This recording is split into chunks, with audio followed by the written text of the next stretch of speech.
আসসালামু আলাইকুম, this is from চৈতি রহমান। কেমন আছেন? আশা করি ভালো আছেন এবং আমিও ভালো আছি। তো আমি এখন একটা ছোট্ট রেসিপি নিয়ে চলে আসলাম আপনাদের মাঝে আবারও।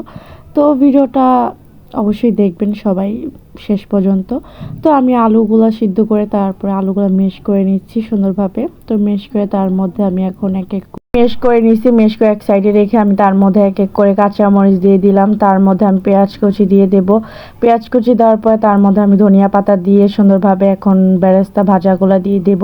তো বেরেস্তা ভাজার পরে দেওয়ার পরে আমি এর মধ্যে হালকা পরিমাণ আদা রসুন বাটা দিব, আদা রসুন পেস্ট। তার মধ্যে আমি চাট মশলা দিয়ে দিব। চাট মশলা দেওয়ার পরে তার মধ্যে হলো মরিচের গুঁড়া দিয়ে তার মধ্যে স্বাদ পরিমাণ লবণ দিয়ে দিব। যে যতটুকু পরিমাণ লবণ লাগে তা পরিমাণ দিয়ে দিবেন।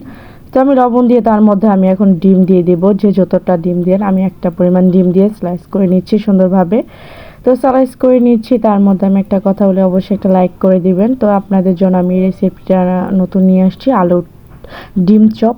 তো এই তো আমি ডিমটা এখন সুন্দরভাবে স্লাইস করে নিচ্ছি। এখন ডিমটাকে সুন্দরভাবে স্লাইস করে নিচ্ছি। এক এক করে ডিমটাকে সুন্দরভাবে স্লাইস করে নিয়ে আমি তারপরে সুন্দরভাবে আলু ভর্তাটা মিশ্রণটা আলু ভর্তাটাকে আমি মিক্স করে নেব, সুন্দরভাবে মেখে নেব। মেখে মধ্যে সুন্দরভাবে আমি মিশ্রণটা একত্র করব যেন দলা না থাকে, চাকা চাকা না থাকে। আলু ভর্তার একটাও চাকা চাকা থাকলে জিনিসটা খেতে মজা লাগবে না এবং কি রোলটা হতো শেপ হতো সুন্দর হবে না। তো আমার আলু ভর্তাটাই তো আমি করে নিচ্ছি, মতে নিচ্ছি সুন্দরভাবে। এখন দেখেন কত না সুন্দর কালার চলে আসছে। আলু ভর্তাটা আমি এক সাইডে রেখে এখন গোল করে রোল শেপ করে নেব সুন্দরভাবে। রোল শেপটা দিয়ে দেবো। যে আমি রোল শেপটা কত পরিমাণে তা আপনাদের দেখাই দিচ্ছি সুন্দরভাবে। এই তো দেখেন কত সুন্দরভাবে রোল শেপটা দিয়ে দিছি।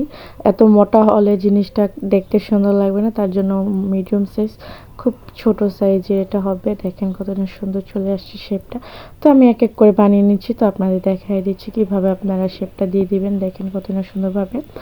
তো আমি এখন বানিয়ে আপনাদের দেখাচ্ছি কিভাবে শেপটা আরও সুন্দরভাবে দিবেন এক এক করে। এই তো সুন্দরভাবে এরকম সাইজ করে নেবেন, ছোট ছোট সাইজ করে সুন্দরভাবে অনেক দিনের জন্য আপনারা চাইলে সংগ্রহ করে নেবেন। তো আমি এখন ড্রো বানানোর জন্য ময়দা নিয়ে নিয়েছি 2 কাপ।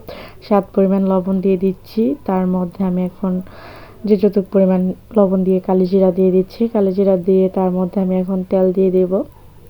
এই তো তেলটা সুন্দরভাবে আমি দিয়ে দিচ্ছি। তো 1 টেবিল চামচ তেল দিয়ে আমি এখন এটাকে সুন্দরভাবে মিশ্রণটাকে হাত দিয়ে নেড়ে চেড়ে মথে নেব।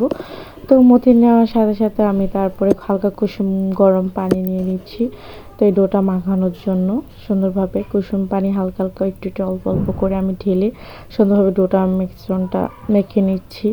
তো আমার ডোটা বানানোর জন্য হালকা কুসুম গরম পানি দিবেন, তাহলে ডোটা একটু সফট হবে, খেতেও খুবই মজা লাগবে। ডোটা ভাজার সময় ফুলে উঠবে, খুব ভালো লাগবে। তো আমি এখন ডোটাকে সুন্দরভাবে মিশ্রণটা বানিয়ে নিলাম। এই তো আমার মিশ্রণটা হয়ে গেছে। দেখেন কতটা সুন্দর সফট হয়ে গেছে মিশ্রণটা আমার।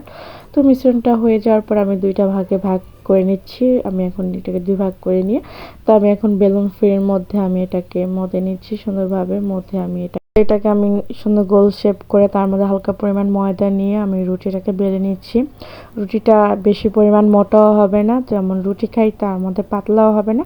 তো আমি যে পরিমাণ সাইজটা করে নেব সেটা আপনাদের দেখিয়ে দিচ্ছি। এখন আমি এটা এরকম গোল সাইজ করে আমি এখন কেটে নেব সুন্দরভাবে। তো বাটি বা যেভাবে সাহায্যে করে নেবেন। তো রুটিটা এরকম সাইজের হবে, এত পাতলাও না এত মোটাও না। তো এটা করে আমি এখন সুন্দরভাবে এর মধ্যে আমি রোলগুলো দিয়ে দেব। তো রোলগুলো আমি যে সুন্দরভাবে দিয়ে দিচ্ছি এগুলোর মধ্যে, টোটার মধ্যে দিয়ে আমি তো এগুলোকে এখন আমি সুন্দরভাবে শেপ দিয়ে দিচ্ছি। তো একটু হালকা পরিমাণ হাতে পানি নিয়ে নেবেন শেপটা দেওয়ার জন্য, যেন টোটা ছুটে না যায় ভাজার সময়। তো এই যেভাবে শেপটা দিয়ে সুন্দরভাবে ভেজে নেবেন।